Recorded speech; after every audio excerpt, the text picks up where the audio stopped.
Buenas tardes.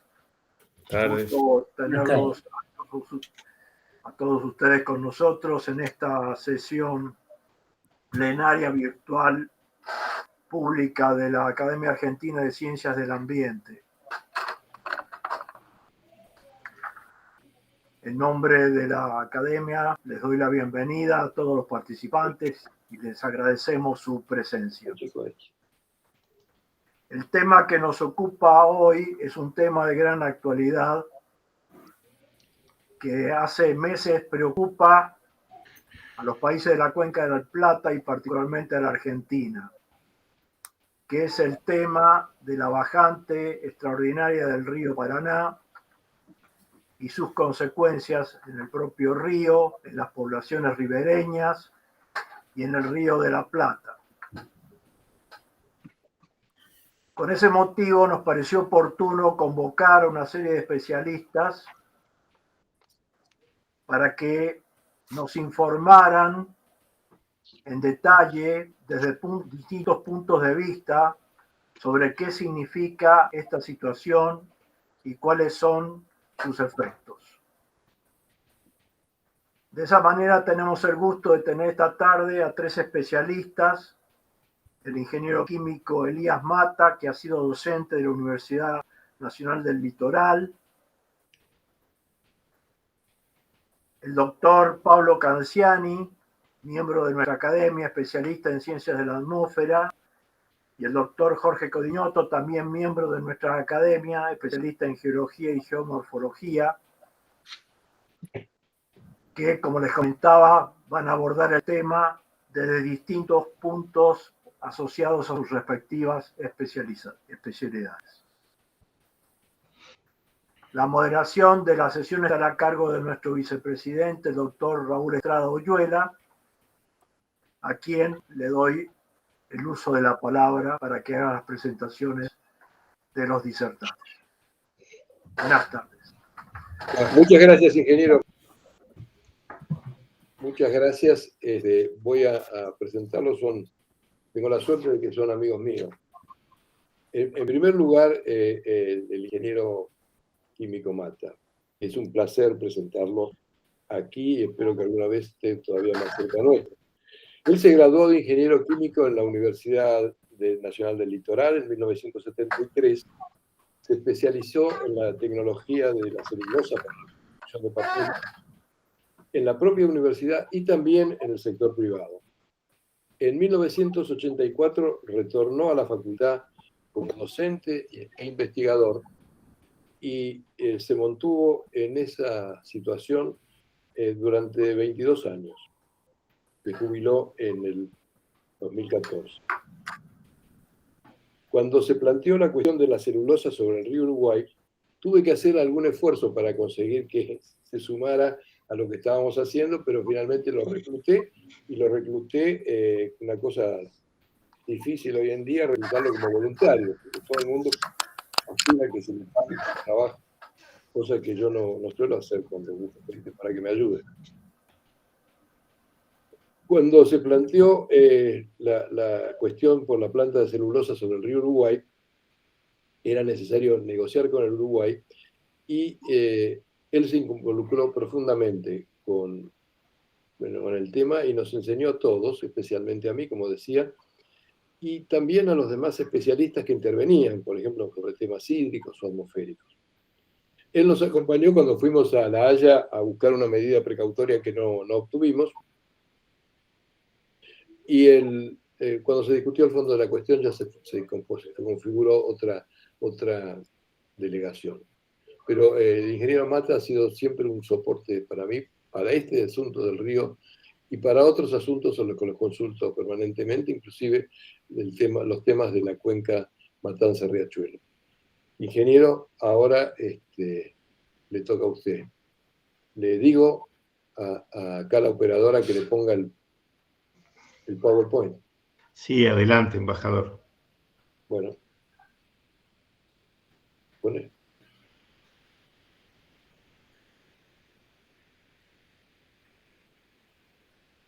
Bueno. Buenas tardes a todos. Les estoy hablando desde la ciudad de Santa Fe para tratar el tema que se mencionó hace un ratito.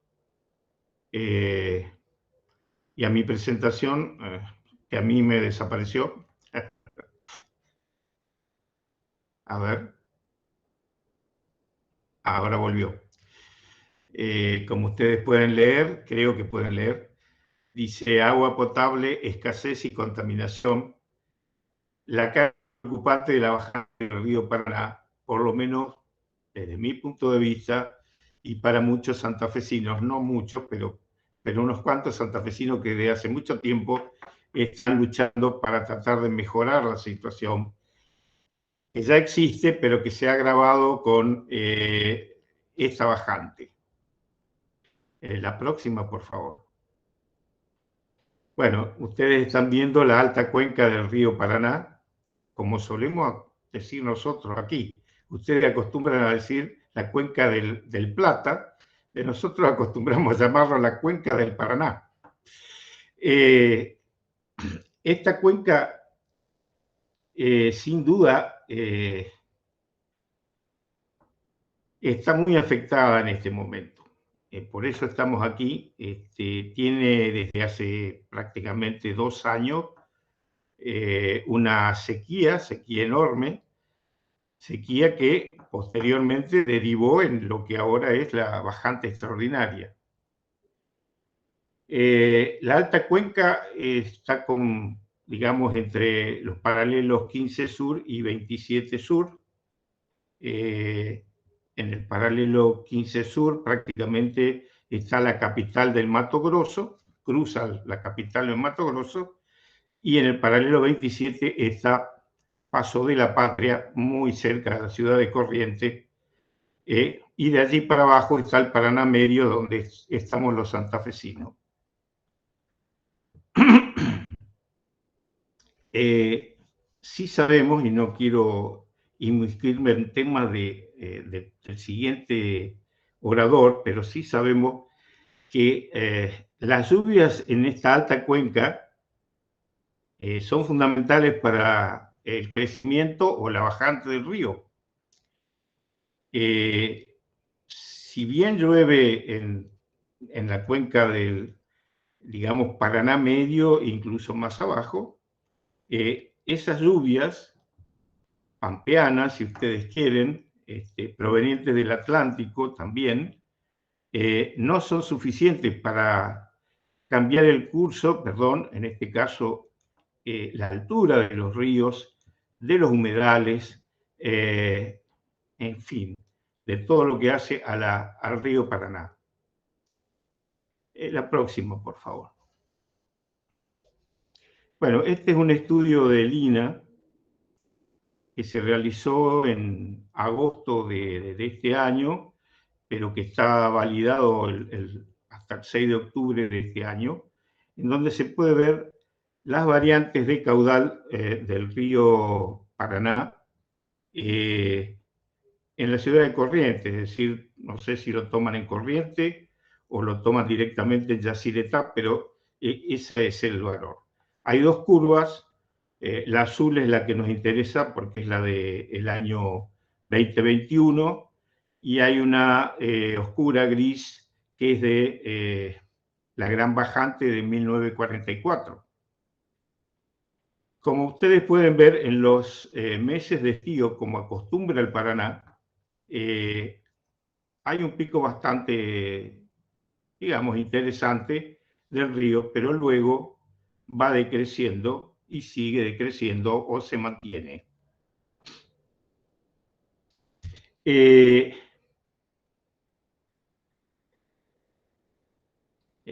quería decirles?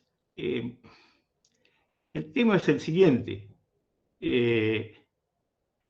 Ya esto que estamos viendo ahora es parte de la bajante, que según algunos comenzó en el 2008 y otros dicen que, francamente, en el 2020. El hecho es que el INA dice que está muy inseguro lo que va a pasar en el próximo verano, por lo tanto, ese pico que ustedes ven a la izquierda en azul difícilmente se vuelva a repetir para el año 22.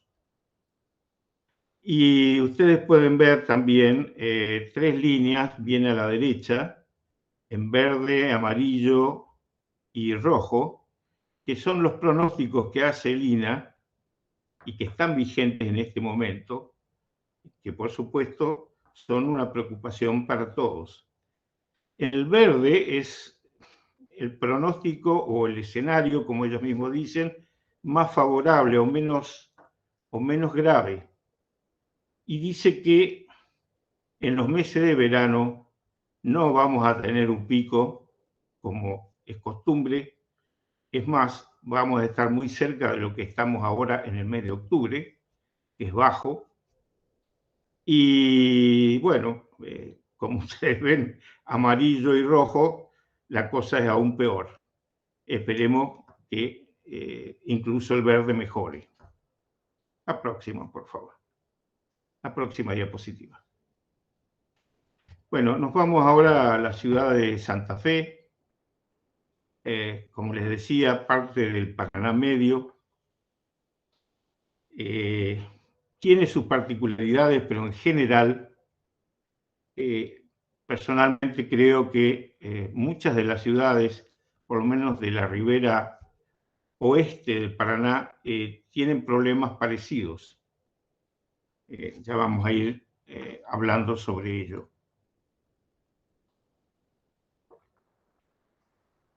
En la diapositiva se puede ver la ciudad de Santa Fe en el extremo izquierdo, el río Santa Fe que está al lado y que pasa debajo del puente colgante, la laguna Setúbal al norte del puente colgante, el arroyo Leyes, que es un desprendimiento del río Colastiné y por lo tanto del cauce principal del Paraná,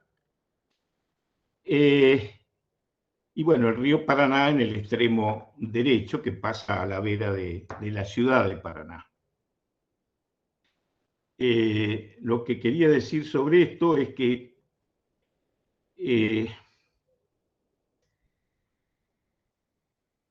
Santa Fe tiene problemas que quizás ustedes imaginen particulares, pero como vamos a ver, o como podrán imaginar, quizás no son tan particulares. La próxima, por favor. Esta es una ampliación de la anterior y se muestran las tomas de agua cruda de la ciudad de Santa Fe, es decir, del agua que después se va a potabilizar. La más importante de todas es la toma Hernández, que está sobre el río Santa Fe, que, como les decía, que pasa debajo del puente colgante, y la segunda toma está a la derecha de la imagen, en lo que llamamos la toma Colastiné, que justamente está sobre el río Colastiné, como les decía hoy, un ramal, un desprendimiento del río Paraná. La toma Hernández es en este momento la más importante y durante muchos años lo fue porque hubo una decisión para que así sea. Antes de iniciarse antes que se acentúe la bajante, la toma Hernández tenía aproximadamente el 70 al 75%, tomaba el 70-75% del agua cruda para la ciudad de Santa Fe y el resto, lo que quedaba, para la toma del Colastiné.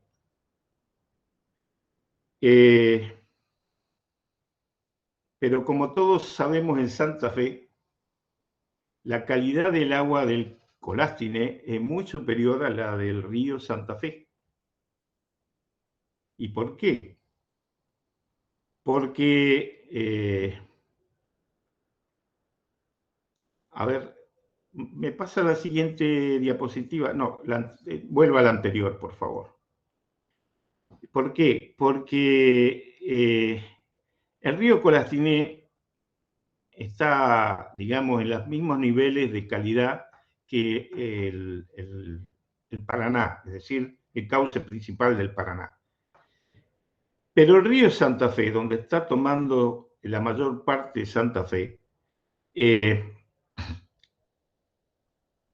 recibe cloacas, bueno, llamémosle furtivas. En realidad son conexiones cloacales que se hacen a la red de aguas pluviales, y bueno, de ahí la furtividad. Y además, en el norte de la ciudad, todos cayendo sobre la laguna Setúbal y luego al río Santa Fe, agrotóxicos, productos químicos varios, que vienen de cultivos, zona agrícola, y un poco más al norte, una gran zona fruti-hortícola que alimenta a la ciudad de Santa Fe y también a otros. Pero eso también está ocurriendo, que contaminan la laguna y por lo tanto el río y por lo tanto el agua cruda que estamos tomando y, como vamos a ver, también el agua potable. La siguiente, por favor. La siguiente diapositiva, eso es. Bueno, como yo les decía recién, el agua cruda de Santa Fe, por lo menos la mayor parte del agua cruda, está contaminada. Y de alguna manera esto que estoy mostrando lo corrobora. Esto es la única información oficial que tenemos sobre la calidad del agua potable que toma Santa Fe. Es decir, una pequeña fracción de la información que se brinda, que está en la página de Aguas Santafesinas, una compañía que es del Estado, provincial y municipal. Realmente, cuando uno habla de agua potable, también tiene que hablar del agua cruda, porque lamentablemente los métodos de potabilización no eliminan la mayor parte de la sustancia, y mucho menos las que son solubles. Eso creo que lo sabemos todos. La próxima, por favor.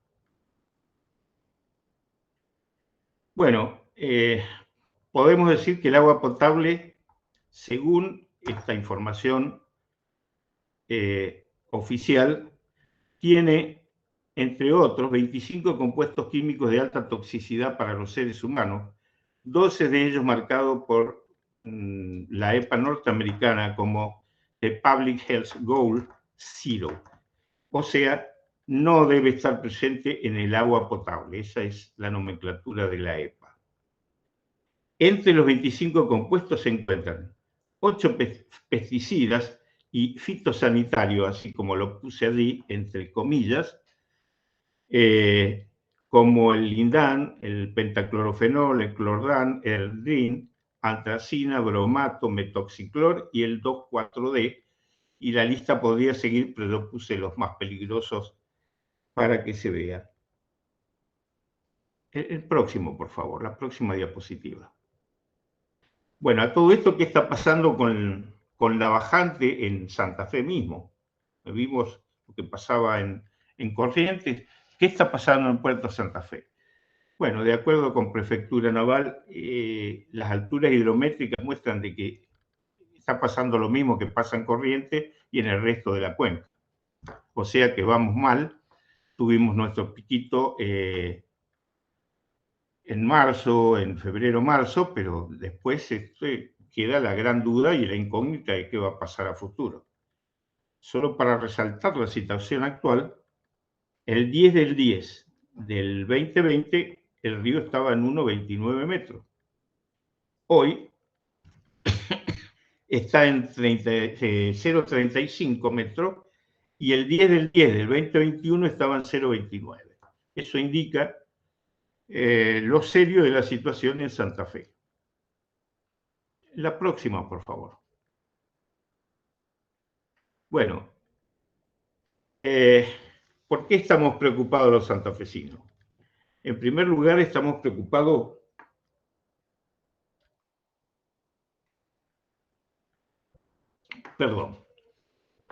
Primero estamos preocupados por lo que ya hemos visto, la cantidad de tóxicos que hay en el agua, que estamos bebiendo, que beben nuestros hijos, nuestros nietos, y que aparentemente viene de mucho tiempo atrás. No sabemos cuánto porque lamentablemente se oculta muy bien la información, tanto del agua cruda como del agua potable, excepto la que les mostré. Pero les decía, ahora estamos más preocupados, que es lo que ha dado lugar de alguna manera a esta presentación mía. ¿Por qué?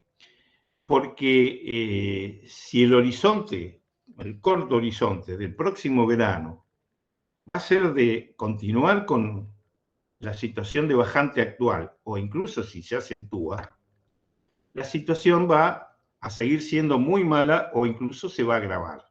Por ejemplo, en este mismo momento, estoy marcado con flechas rojas la cantidad de tóxicos que se vierte sobre la laguna Setúbal y por lo tanto sobre el río Santa Fe, donde tomamos agua. Es muy probable que en el próximo futuro estos tóxicos, la cantidad de estos tóxicos, se siga manteniendo igual. Incluso puede subir, porque no están controladas por el clima.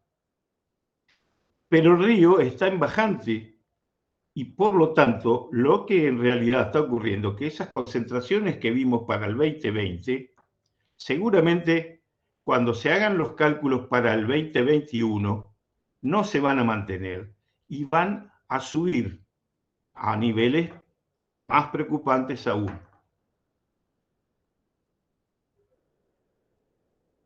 Ante este panorama, ¿qué se puede hacer?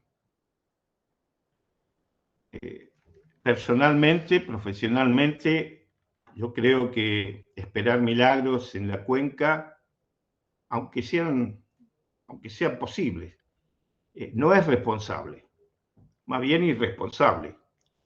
Y por lo tanto, hay que encarar a la brevedad posible las dos únicas soluciones que yo veo a corto plazo. Perdón, difíciles y no tan a corto plazo quizás, pero son las que veo. Primero, trasladar definitivamente la toma de agua principal de Santa Fe, no sé si al arroyo Leyes o directamente al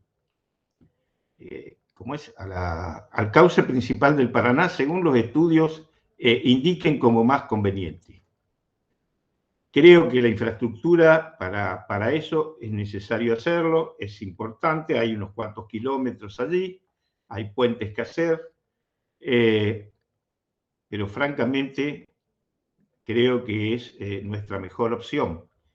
Si sigue o no la bajante, bueno, independientemente de eso, porque como dije, ya veníamos mal de antes de la bajante. La segunda solución es obvia, probablemente más difícil que la que acabo de presentar, y es tratar de reducir en todo lo posible la contaminación, no solo de la laguna Setúbal y del río Santa Fe, sino del mismo Paraná, que obviamente también está contaminado, básicamente por nuestra cultura agrícola, que aparentemente no quiere dar el brazo a torcer, no quiere cambiar, no quiere sumarse a los nuevos tiempos. Eso es básicamente lo que yo les tenía que decir. La próxima, por favor. Muchas gracias por su atención y mucha suerte a los próximos oradores. Gracias. Muchas gracias, ingeniero. Realmente bien interesante y preocupante de varios puntos de vista su presentación. Supongo que vamos a seguir acá. Yo veo que el ingeniero Poyat, que es un prominente hidrólogo, mira con preocupación también esto. Pero ahora me toca darle la intervención, la palabra a Pablo Canciani. Pablo Canciani, que no lo veo, debe estar por acá seguro, es doctor en Ciencias Físicas, graduado en la Universidad Nacional de Buenos Aires, y se ha especializado en la dinámica y la climatología de la troposfera y la estratosfera. Yo tengo una deuda grande con la familia Canciani, porque cuando yo no sabía por dónde apuntar en los temas de clima, me habían mandado a hablar a Nueva Delhi a hacer una exposición sobre el clima. El único que encontré que me explicó de qué se trataba y me ayudó para que más o menos pudiera defenderlo fue Osvaldo Canciani, el padre de Pablo. Y de ahí en adelante siempre me estuvo ayudando. Así como me decía recién que me apoyé siempre en Mata para los temas de él, recurrí a Osvaldo Canciani, al punto que alguna vez, cuando yo tenía que ir a una reunión donde no entendía bien lo que pasaba, le cambiaba la credencial mía a él y yo me ponía la de él, porque él no podía entrar, pero yo sí, entonces entraba él. Realmente fue de una gran ayuda durante todo el periodo que yo trabajé en estos temas en la Cancillería, y estoy muy agradecido. Después me quedó el hijo, a quien también recurro con frecuencia, no tanta frecuencia como lo hacía con el padre, porque ya estaba más amansado a recibir mis reclamos, pero siempre recurro a Pablo cuando necesitamos algo. Actualmente él está en la Universidad Tecnológica Nacional, Facultad Regional Buenos Aires, pero, como lo hizo su padre, participa activamente en los trabajos del IPCC. El IPCC, como todos saben, es el panel intergubernamental sobre cambio climático, que en un momento obtuvo el premio Nobel, estaba en ese momento en el grupo directivo del IPCC, Osvaldo Canciani. Hay una amplia colección de trabajos publicados por Pablo en distintas, en la misma temática, siempre refiriéndose a distintos problemas y distintas áreas. Inclusive hay algunos que se refieren, por ejemplo, específicamente a Colombia. Es muy prolífico en su producción y vamos a tener la suerte de que nos explique qué se puede, porque la relación entre el cambio climático y la temperie no es tan nítida, por lo menos no es tan nítida para mí siempre, y en qué ha influido el cambio climático en estas novedades que se nos producen en la cuenca. Pablo. Sí, agregaría las batallas por el convenio de Montreal y demás también, ¿no? Y la del bromuro de metilo famoso, que trajo algunos dolores de cabeza. Bueno, les voy a compartir la pantalla.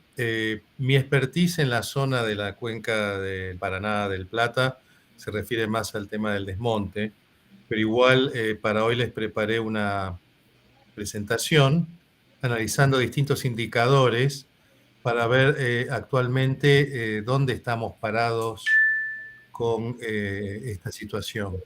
Miren que no encuentro el PowerPoint, se cerró. A ver si me lo toma. ¿Dónde quedó? Vuelvo a abrir.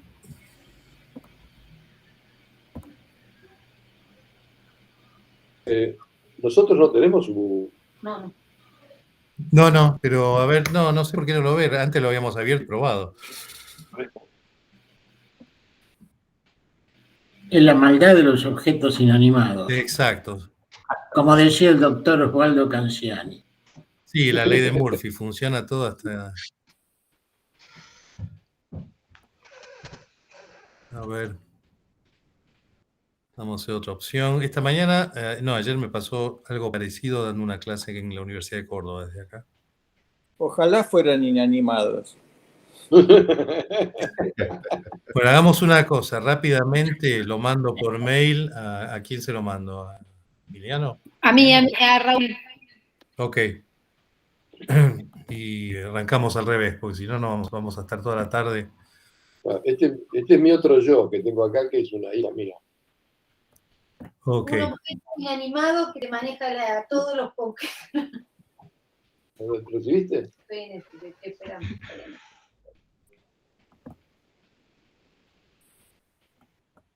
¿A Radoyuela o a dónde lo mandé? ¿A cuál mail lo mandó Radoyuela? Sí, cualquiera de los dos. Lo mando a los dos por las dudas, porque si no, Muchas gracias, qué generosidad. por las dudas, ¿viste? Al mismo precio. A ver si llega. Mientras pruebo de vuelta, a ver si la ley de Murphy ayuda. Hay que derogar. Todas estas Ahí vacilaciones. apareció ahora, ¿ves? ¿Me pareció? Sí. ¿En la suya? No, ya en la mía, sí. Ah, bueno. Listo. Avanza. Por cualquier cosa se traba, lo tienen. Así. Bueno, Y todas estas vacilaciones vamos a tener que borrarlas del video porque va a ser un bochorno. ¿Verdad? bueno, aquí hay una imagen de cómo está el lecho del río a la vista. Y bueno, un poco para ver el mapa de la cuenca y la relación con las demás cuencas, que hay que tener en cuenta que es algo que tiene mucho que ver con la cuenca del Paraná-Uruguay o la cuenca del Plata y la Pampa húmeda y Chaco. Y este aspecto fundamental, las cuencas de Amazonas y la cuenca del Plata están vinculadas por un fenómeno que fue estudiado hace muy pocos años, ahí en fines del 1990, principios del 2000, que se identificó como el jet de capas bajas o low level jet, o Chaco jet o corriente de chorro del Chaco, que a diferencia de las formas de circulación atmosférica normales que son de oeste a este, con las grandes corrientes de chorro subtropical y polares, hay en algunas regiones del mundo, particularmente en esta y en el Valle del Mississippi, corrientes que van del trópico hacia latitudes medias.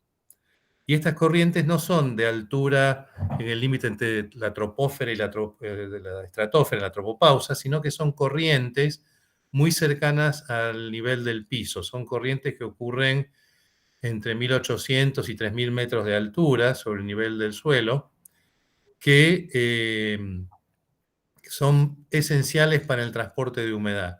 Ustedes ven aquí en azul el Chaco Jet o el Jet del Chaco, que es la principal fuente de humedad para evitar que el Chaco, paraguayo y argentino, y buena parte de la pampa húmeda no sean el Sahara, como en el hemisferio norte o el desierto de Atacama del otro lado de la cordillera. Y esto tiene que ver con una configuración geográfica peculiar que tiene nuestro continente, que es la cordillera de los Andes, que desvía el flujo de los vientos del este tropicales hacia el sur. Lo mismo ocurre en Estados Unidos con las Rocallosas y el Valle del Mississippi. Y esta peculiaridad es tan significante que el grueso de las lluvias que son de verano en nuestra región se ha demostrado a través de trabajos de Lynn Hayes que es agua que tiene tiempo de residencia en suelo amazónico. Perdón, Pablo. Sí. No están pasando las diapositivas. No, todavía no estoy aplicando esta. Ah, estamos en la número 2, digamos. Sí, No, sí, la sí. número 1. La 1 de las charlas, sí. Muy bien, no, creí que ya se estaba refiriendo a lo que venía después. No, estoy explicando la flecha curva azul y hay un aporte que también se detecta a través de isotopía del agua desde el Atlántico que circula por la parte más del sur de Brasil hacia el Chaco y la Pampa húmeda. Esa descripción se me parece a mí más a la diapositiva número 2, pero está bien. A ver, ahí cambié de diapositiva. No, está la misma. Está la misma, no cambia. No. Bueno, entonces salimos de acá y empezamos con la que ustedes... Pues ahí va. De ahí dejé de compartir.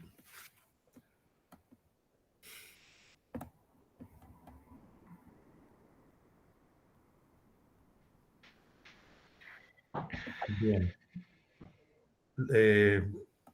Si lo activamos, ahí está. La siguiente. Este le estaba explicando el rol de esa flecha curvada en azul, que es el low level jet o el Chaco jet o la corriente de chorro del Chaco. Es una corriente que circula entre 1.500, 1.800 metros y 3.000 metros de altura, que es la principal fuente de transporte del vapor de agua, que como les decía, hace que la región de la Pampa húmeda y el Chaco en Argentina y Paraguay no sea un desierto. Si no fuera por esta deflexión que hace la cordillera de los Andes, no tendríamos la zona, digamos, productiva de la pampa húmeda, sino que esto sería igual que Cuyo, por ejemplo. Y en este contexto, el INGEIS, les decía, hizo diversos estudios de isotopía de aguas y demostró que el agua de lluvia que cae en Chaco y norte, o sea, centro-norte de Argentina, tiene tiempo de residencia en el suelo amazónico. En gran parte, y una parte menor, que está representada por la flecha verde, proviene del Atlántico a través del sur de Brasil. Y esto es el proceso que de alguna forma termina acoplando la Amazonía con la cuenca del Plata. Gracias. Siguiente. Acá lo que les estoy mostrando, que no se ve lamentablemente por el tamaño, pero es la circulación con los vectores y la intensidad del viento a 700 hectopascales, o sea, cerca del centro de este jet del Chaco, corriente del Chaco. En la línea superior está separada por estaciones, diciembre, enero, febrero, que en meteorología lo denominamos verano, marzo, abril, mayo, que es el otoño, junio, julio, agosto, el invierno, y septiembre, octubre, noviembre, la primavera. Y abajo tengo para las primeras 3 estaciones la anomalía que hemos tenido de circulación en el 2021 y la anomalía del 2020 de la primavera. Básicamente lo que se observa a lo largo del 2021 es un fuerte debilitamiento de esta circulación que predomina de primavera al otoño, de jet del Chaco, con un debilitamiento e inclusive entrada potencial de aire desde el este, pero que sin embargo no está trayendo humedad. Sí, siguiente, por favor. Y acá tenemos la circulación 2020, donde vemos que ya hubo un inicio de este proceso de debilitamiento, también en el verano, diciembre de 2019, principio del 2020, y en el otoño del 2020. Siguiente, por favor. Acá tenemos la climatología de la precipitación mediante observaciones, una recompilación que vemos la estacionalidad de las precipitaciones sobre el continente sudamericano. Claramente tenemos la fuerte lluvia de verano austral en las zonas al sur del Ecuador de Amazonía, que merma en el otoño. En el invierno prácticamente no hay precipitación. Claro que esto es milímetros por día de lluvia para todo este periodo, y el retorno de la precipitación en la primavera con la intensificación en la parte de la cuenca del Paraná, media alta en la frontera entre Misiones, Corrientes y Paraguay. Si consideramos ahora cómo viene evolucionando, vemos en estas secuencias que he hecho ahora estacionalmente, en la línea de arriba tenemos la precipitación de verano desde 2018 al 2021. O sea, vemos que en 2019 hubo una merma de precipitación muy significativa en toda la cuenca alta del Paraná y del Uruguay, y del río Paraguay también, que mermó en el verano del 2020, y en el verano del 2021 volvió a afectar particularmente la parte alta del Paraná. Si vamos al otoño, perdón, falta otoño, gracias.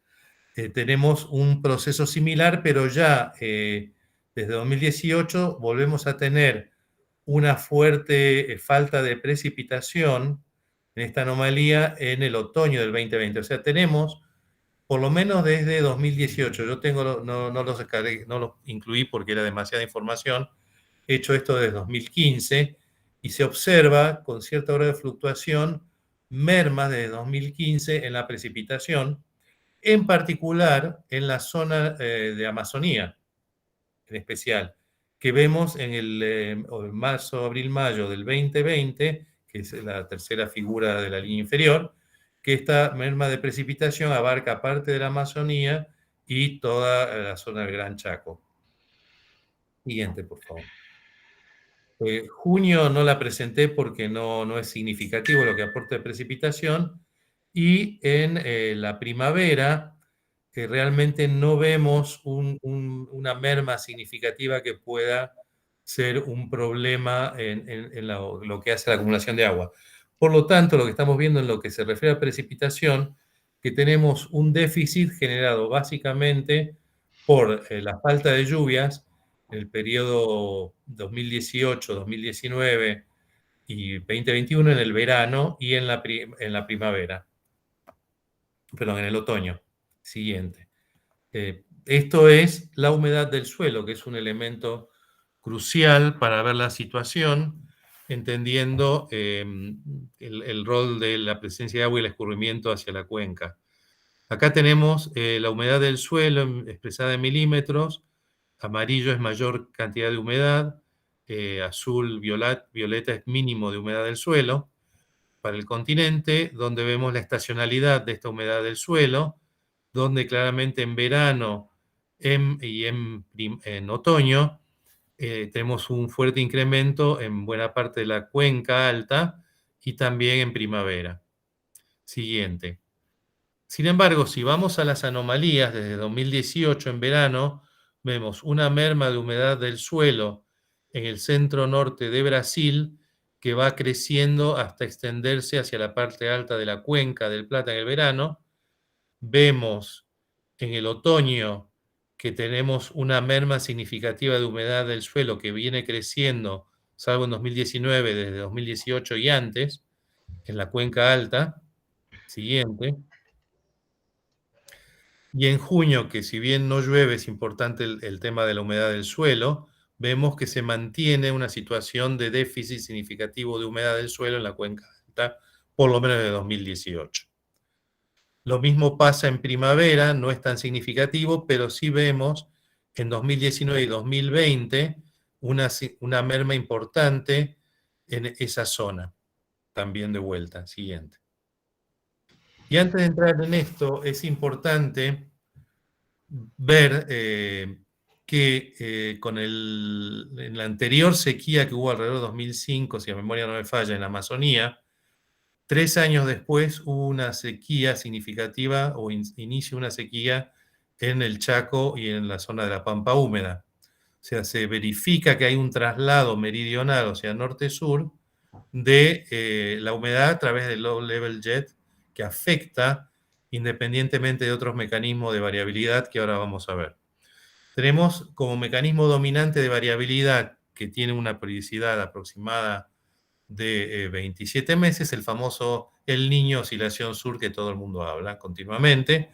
Acá tenemos la serie de un indicador que me gusta utilizar porque combina los diversos indicadores del Niño y la oscilación sur, que es el MEI, o índice multivariado del Niño, donde vemos desde principios de los 80 al presente ese índice, que cuando el índice supera el valor de +1, estamos en una situación de Niño, y cuando el índice supera un valor de -1, estamos en situación de niña.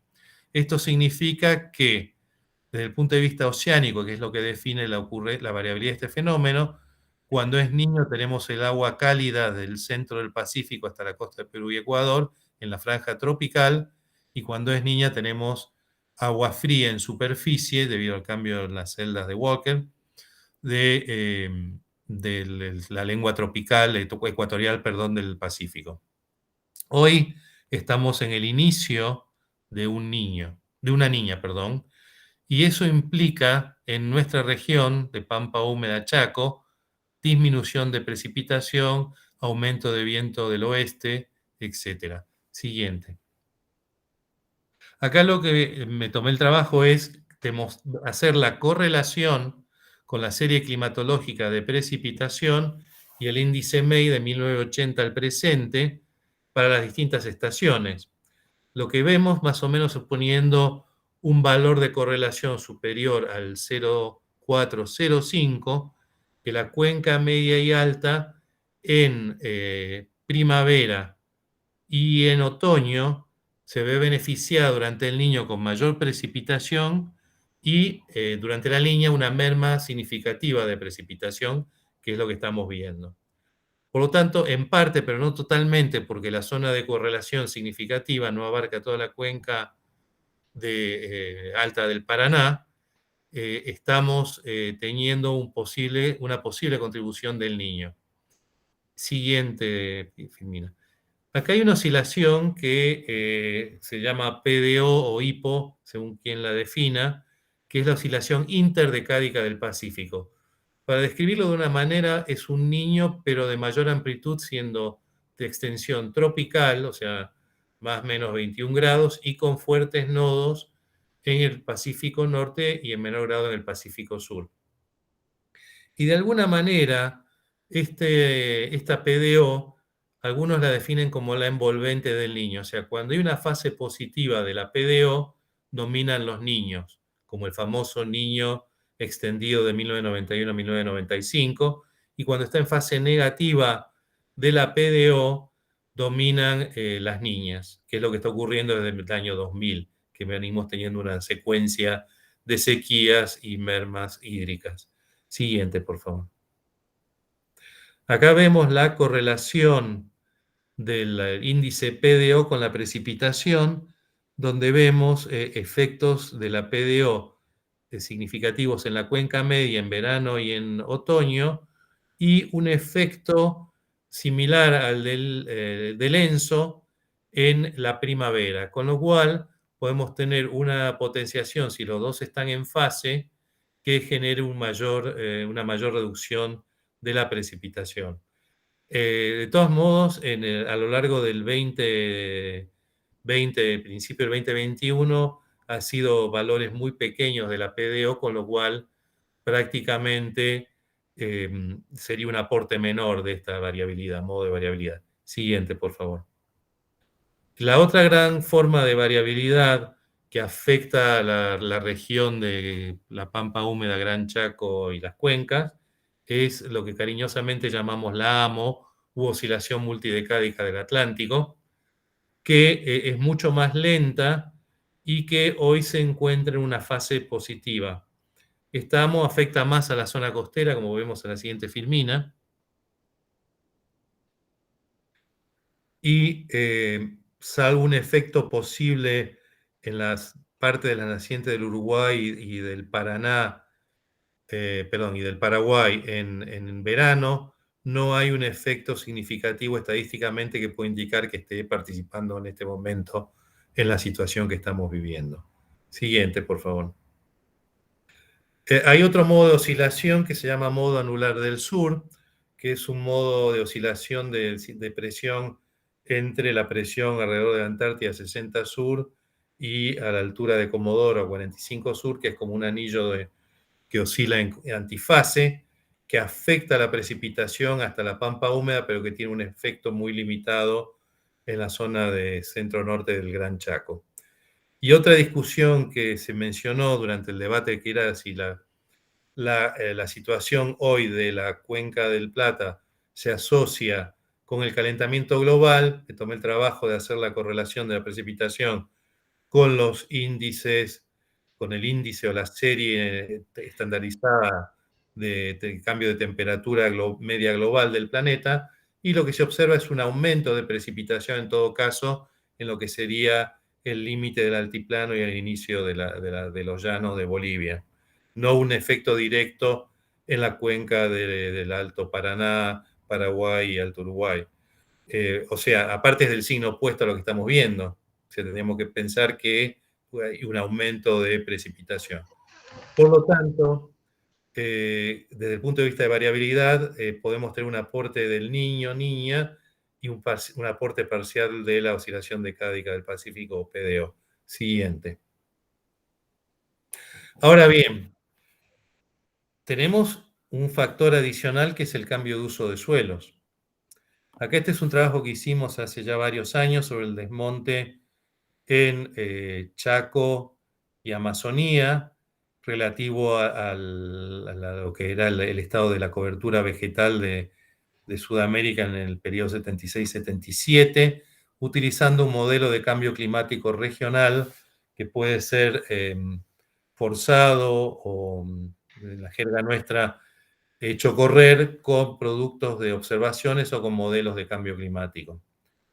En el mapa central tienen el desmonte del año 2002, estimativo, que hemos pasado lo que era monte a uso agropecuario del suelo, o sea, básicamente granos.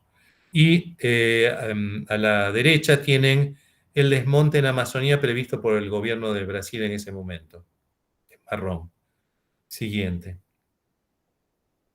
Acá tenemos los efectos que esto tiene en la precipitación, corriendo el modelo PRECIS con el forzante del modelo de cambio climático de la Universidad de Hamburgo, ECAM4, donde vemos las 4 estaciones de vuelta con mermas en el modelo de 2002, en la situación de desmonte de 2002, sobre todo en Amazonía, y algunos incrementos de precipitación o mermas en Paraguay y durante el verano. O sea, generalmente se observa un secamiento de las zonas desmontadas, y si vamos a la situación del 2030, según lo que se predecía en ese momento, en 2012, por el gobierno de Brasil, vemos una significativa disminución de la precipitación en buena parte de Amazonía, con un efecto residual muy bajo estadística, desde el punto de vista de significancia estadística, de aumentos de precipitación en lo que sería la cuenca Alta del Plata, pero sí mermas de precipitación en toda la zona desmontada en Paraguay también. Y abajo tenemos lo mismo, pero corrido con la circulación atmosférica del periodo 1979 al 2010, del ERA 40, donde vemos ya un impacto con esta circulación más realista, digamos, porque es en base a observaciones, del secamiento en la zona sur y en parte de la cuenca del Paraguay. Siguiente. Este es el aumento de temperatura. ¿Y por qué es importante el aumento de temperatura? Nuevamente son las dos condiciones. Primera línea de las 4 estaciones, situación al 2002, situación al 2030 con el modelo de ECAM, y abajo con el modelo de reanálisis ERA 40. Tenemos un efecto más extendido de un aumento de temperatura que alcanza hasta más de 2 grados en algunos puntos de la cuenca alta. Y esto es importante porque eso afecta la evaporación del agua y secamiento del suelo. Con lo cual, vemos que el desmonte tiene un efecto de cambio climático regional independiente, sobre todo cuando lo corremos con lo que era la circulación atmosférica del ERA 40 hasta el 2010, a lo que está ocurriendo hoy. Siguiente. Y acá tenemos, en 2 casos, el impacto que tendría esta deforestación realimentada en la circulación del jet de capas bajas, con algunas fluctuaciones en su dirección para los 2 escenarios. O sea, en síntesis, el desmonte que ya ha ocurrido y está ocurriendo tiene, por un lado, un efecto de secamiento en parte de las estaciones en la zona de referencia, y un efecto que perturba el funcionamiento del jet de capas bajas, poniendo en riesgo parte del abastecimiento de humedad y de precipitación del Gran Chaco y de la pampa húmeda. Siguiente. Este es un mapa que encontré, que pude armar en el Global Forest Watch ayer, que es el mapa de los bosques que quedaban en la zona de interés nuestra al 2010, y en distinta intensidad de lila el desmonte que hay lugar. Cuanto más intenso es el lila, mayor es el desmonte, el porcentaje areal. Con lo cual vemos que toda la región de la cuenca media y alta del Paraná está sufriendo un continuo desmonte que afecta la situación de humedad del suelo y el panorama del escurrimiento hacia el río, hacia la cuenca del río.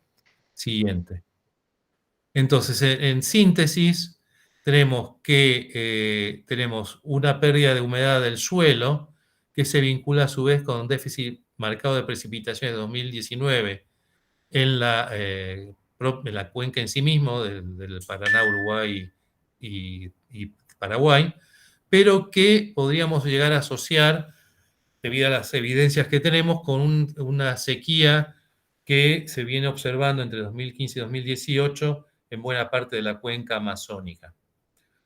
La variabilidad del Niño podría explicar parte de esta situación con un aporte de la oscilación decádica del Pacífico, pero estos dos modos de variabilidad no alcanzan por sí solos para explicar lo que estamos viendo.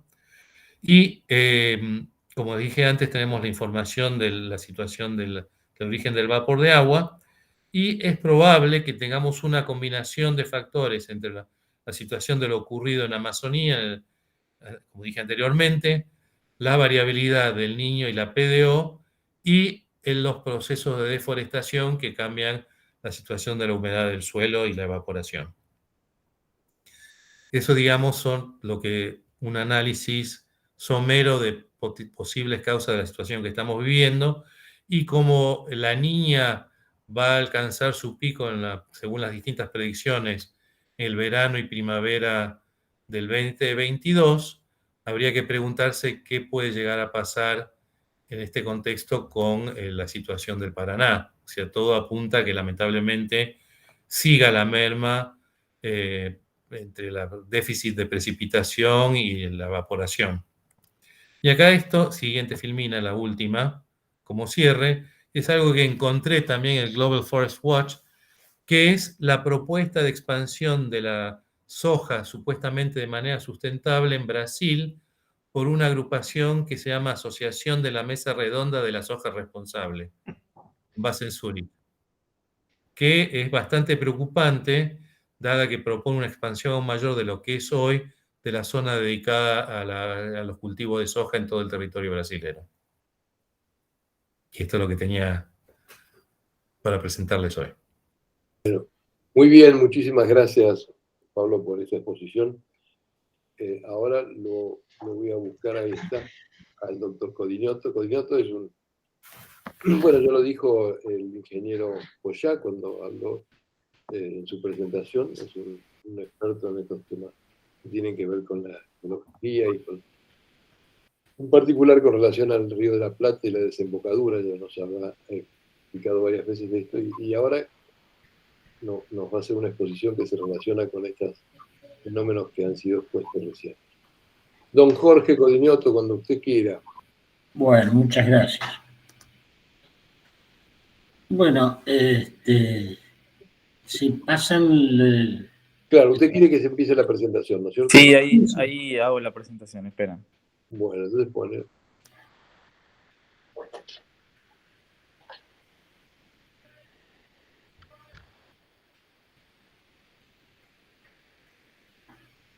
Ahí está. Sí, bueno, ¿ustedes me escuchan bien? Sí. Sí, sí. Bueno, la exposición es muy breve, muy simple, que genera muchas preguntas y muy pocas respuestas. El Río de la Plata está al final de lo que han tratado los expositores anteriores, que es un poco la influencia climática y otro, los aportes de los ríos al estuario. El Río de la Plata, en realidad, si hacemos una breve historia, o sea, hace 20.000 años el nivel del mar estaba más bajo, aproximadamente unos 150, 170 metros más bajo que en la actualidad. Cuando se produce la finalización de la época glacial, se funden los hielos y consecuentemente se eleva el nivel del mar. Quiero aclarar que estos cambios climáticos han ocurrido millones de veces en el planeta, que tiene 4.500 millones de años. Lo que pasa es que ahora estamos viendo un cambio climático que lo hemos inducido nosotros. Entonces, ese ascenso a nivel del mar que estamos hablando del Pleistoceno no lo hicimos nosotros, fue natural. Y el agua penetró por el río, lo que hoy se conoce como Río de la Plata, y lo que ahora se conoce como el curso del río Paraná, hasta prácticamente Diamante, en la provincia de Entre Ríos. Y generó esto que estamos viendo, que son unos gráficos. En realidad hizo un estudio el doctor Iriondo en la década del 70 sobre la geomorfología que vamos a ver ahora. Lo que está acá está desglosado en tiempos, de modo tal que entender qué es lo que pasó y cuál es la tendencia a futuro. Nosotros tenemos esta posición del nivel del agua. Esto está, digamos, refrendado además por fósiles marinos de aguas salobres y después de aguas dulces. O sea, tenemos toda la evolución.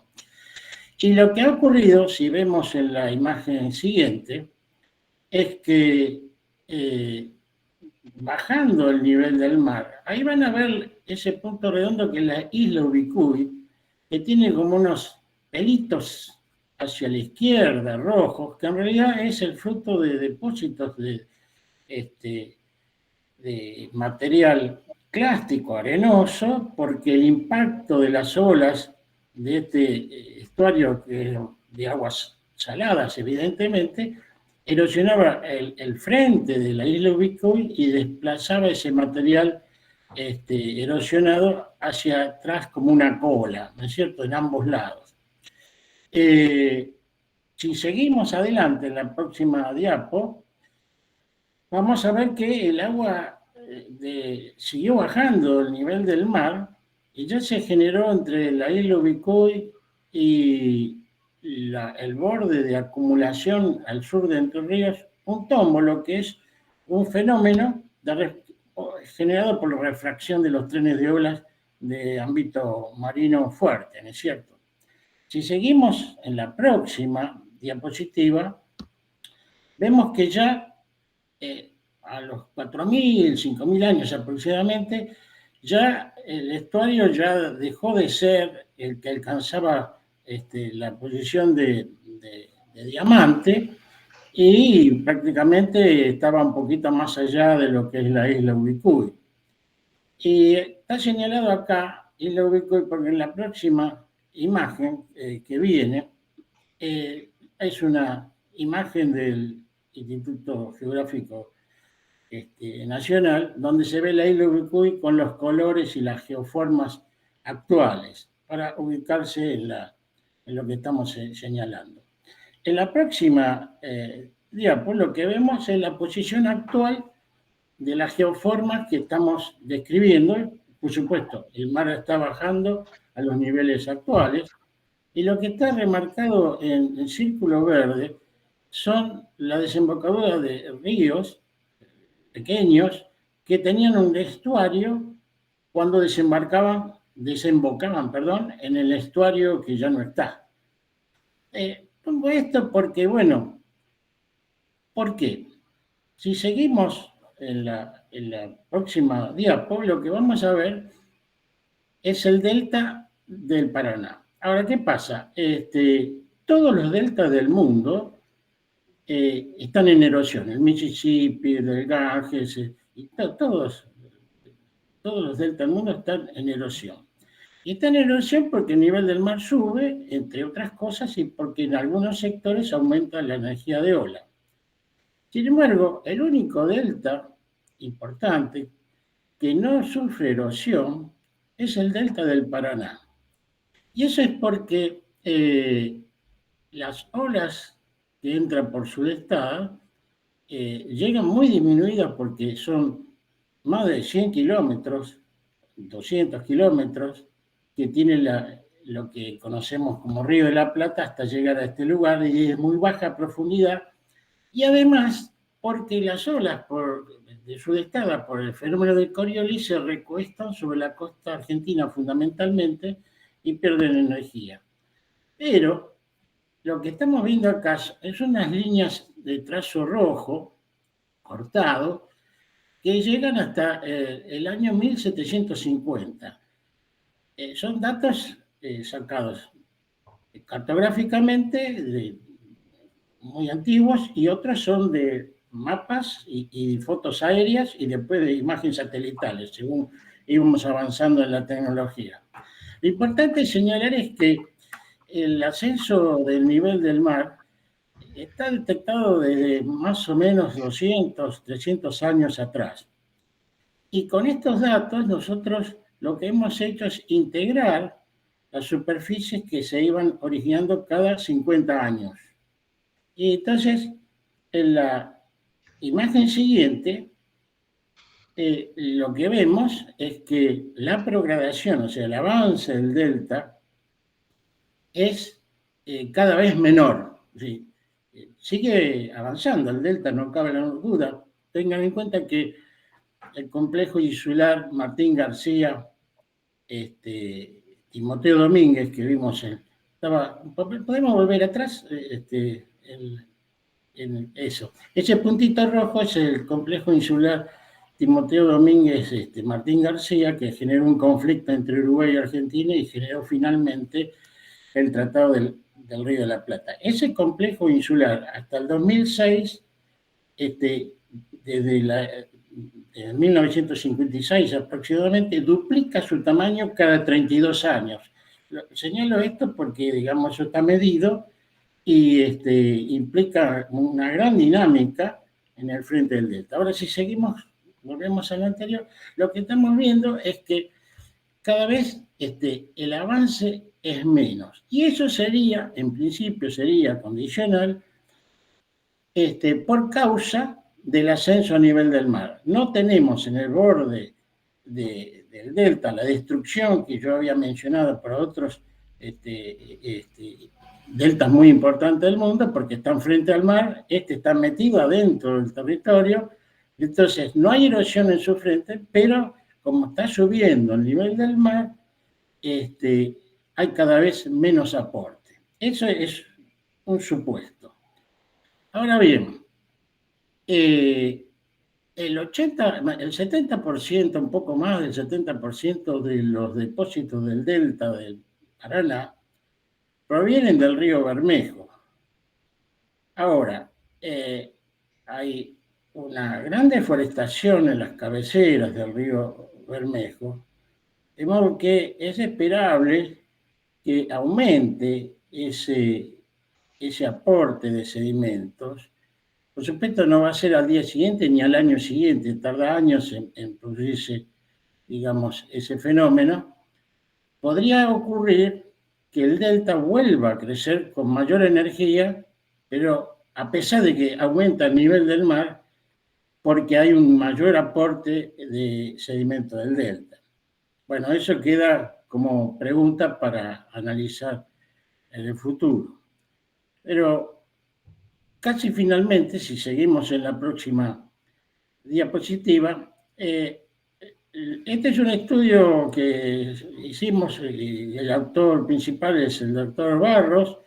Es viejo porque es de 2006, y hay un estudio de los costos que representaría en el área metropolitana el ascenso al nivel del mar. Esto ya no es así, es mucho más, porque para aquella época el nivel del mar subía alrededor de 2 milímetros por año y ahora está subiendo 3,4 o 3,3.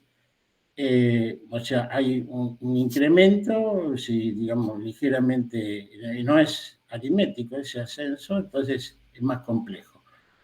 Digo esto porque me interesa presentar un montón de preguntas que son difíciles de responder. Si seguimos en la próxima diapo, que casi es la final, son preguntas y alguna consideración.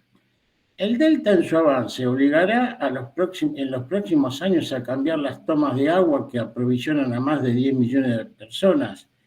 Esto es algo importante. Entonces, si hay más erosión en el Bermejo, si aumenta el nivel del mar, esto es importante. Segundo, la deforestación de la cuenca alta del río Bermejo aumentará la sedimentación, incrementará el avance del delta por encima de los valores del ascenso y nivel del mar. Eso es lo que habíamos planteado antes. Después, la posible declinación de los aportes de los ríos Paraná y Uruguay, sumados al ascenso y nivel del mar, ¿alterará la ecología del estuario? Por lo que expresara el primer disertante sobre la contaminación, que es evidente, si disminuye la disolución de esos contaminantes que son potencialmente veneno, vamos a tener un problema. Incluso hemos observado en la costa del Río de la Plata en verano el incremento de las algas cianofitas, que son altamente tóxicas, ¿no es cierto? Entonces, es algo para tener en cuenta.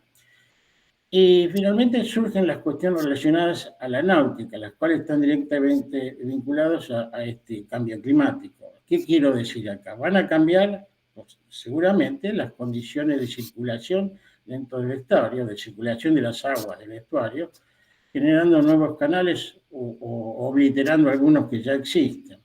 De modo tal que esta cuestión de la asociación de toda la cuenca de Paraná, Uruguay, y su cuenca alta, por supuesto, en Brasil y Paraguay,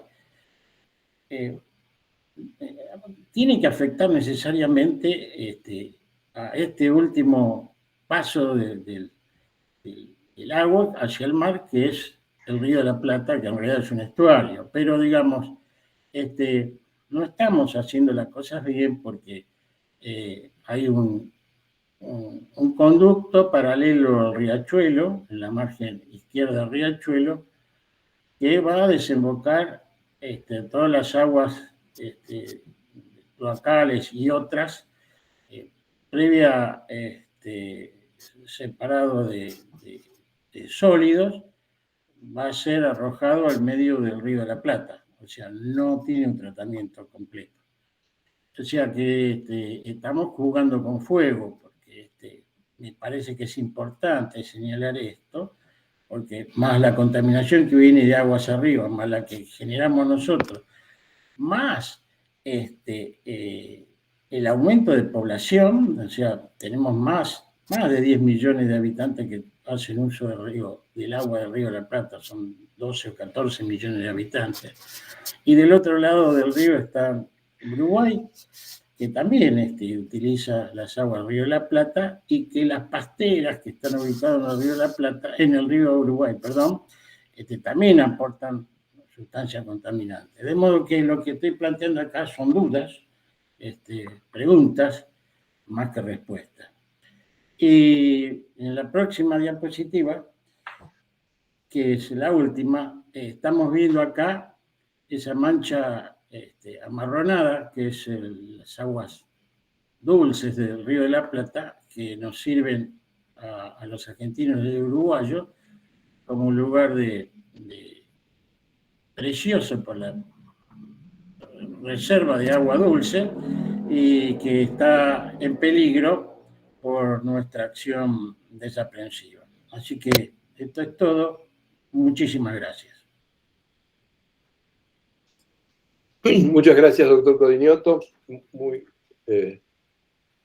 Digamos que intervenciones que pudieran calmar los nervios no se han producido. Más bien, todas son para preocupar. El tema del colector margen izquierda del riachuelo es una barbaridad. No hay evaluación de impacto ambiental, lo hemos dicho varias veces acá. Va a haber una descarga. Hay preocupación del lado uruguayo, pero no sé cómo se va a manifestar. Es decir, esto es una cosa seria.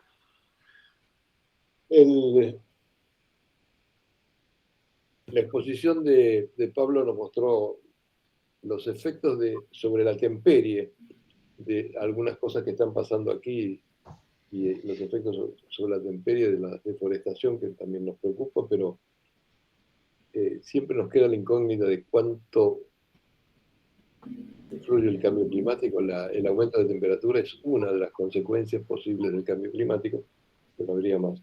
Hay una pregunta para el ingeniero Mata, que le pedían que si podía profundizar sobre la gravedad de la contaminación por plaguicidas en las aguas del río Paraná. No sé si quiere agregar algo, ingeniero Mata. ¿Tengo micrófono? Sí, sí, acá yo lo oigo por lo menos. Bueno, gracias. Bueno, no es un tema que yo pueda profundizar demasiado, pero, a ver, todo el mundo conoce y los panelistas aquí también han tocado el tema del incremento de la frontera agrícola, por llamarlo de alguna manera. Vamos a decirlo más claro, más soja. Más soja significa mayor contaminación y eso abarca a mucho territorio argentino. Gran parte de ese territorio es sobre o directamente volcando hacia el río Paraná. Hay estudios de investigadores argentinos desde el 2000 en adelante que muestran que eso es cada vez más grave, más serio y que, bueno, el glifosato, su metabolito, el AMPA, y todos los productos químicos tóxicos que se ponen además del glifosato para que la soja crezca bien, se están tirando el río Paraná. En el caso que yo planteé, además de lo que se tira al Paraná, se está tirando adicionalmente a la laguna Setúbal y obviamente a la toma de agua. Es todo lo que puedo decir y yo creo que es un problema muy serio, por eso decía, cuando hablamos de reducir la contaminación, por mucho que eso sea difícil, tiene que ser aquella que vuelca directamente al Paraná y lo mismo que la que se vuelca a la laguna Setúbal. Yo no podría dar, no sé cuál es la pregunta correcta, no podría dar más precisiones sobre el nivel de contaminación que tenemos en este momento, pero me parece que es muy alta según lo que he leído. Muchas gracias. No, el doctor Lucio de Otto, de Vicente López, es quien hacía la pregunta, y lo que él preguntaba era la presencia de plaguicidas en el agua potable. Bueno, dice que hay estudios de población que indican la presencia de biomarcadores. En fin, es un tema para que a lo mejor podamos desarrollar en otra oportunidad. Antes de pasarle la palabra nuevamente al presidente para el cierre de la reunión, quiero contarles que el miércoles que viene, a la misma hora que hoy, vamos a tener otra reunión plenaria virtual en la que vamos a hablar de la COP26. La COP26 está llamando la atención de todo el mundo y está llamando las declaraciones de mucha gente. Vamos a tratar de ocuparnos un poco de eso. Primero, Hernán Carlino va a hacer una intervención sobre los recursos financieros movilizables para este esfuerzo que se quiere hacer. Y después yo voy a hacer algunas reflexiones sobre qué es razonable esperar de esta conferencia, porque adelanto que me parece que la expectativa excede la realidad. Pero en todo caso, podemos conversar, escuchar lo que digamos y conversar con todos el miércoles que viene, otra vez a las 6 de la tarde, por la misma vía. Yo creo que todos recibieron las invitaciones, pero en todo caso, Emiliano, que está escuchando, se va a ocupar de que los que no tengan invitación las reciban. Ingeniero Poyán, si usted quiere cerrar, ¿no? Muchas gracias, doctor. Bueno, quiero agradecer en primer lugar a los disertantes por sus tan profundas disertaciones que nos han aclarado una serie de conceptos. Por otra parte, han aumentado nuestra preocupación por una serie de temas, como lo expresó nuestro vicepresidente. Pero evidentemente hay que conocer los problemas y conocerlos con este nivel de profundidad como nos lo han mostrado los especialistas esta tarde. Así que muchísimas gracias. También quiero agradecer a todos ustedes que han aceptado nuestra convocatoria, nuestra invitación. Esperamos que les haya sido útil a todos. Les anunciamos que vamos a tener la grabación de esta sesión en la página de nuestra academia para ustedes, si la quieren volver a escuchar, y también para aquellos que ustedes conozcan que no han podido participar y pueden estar interesados. Y reitero la invitación de nuestro vicepresidente para que nos volvamos a encontrar el próximo miércoles para otra sesión pública virtual de nuestra academia, que esperamos que también les resulte de interés. Muchas gracias.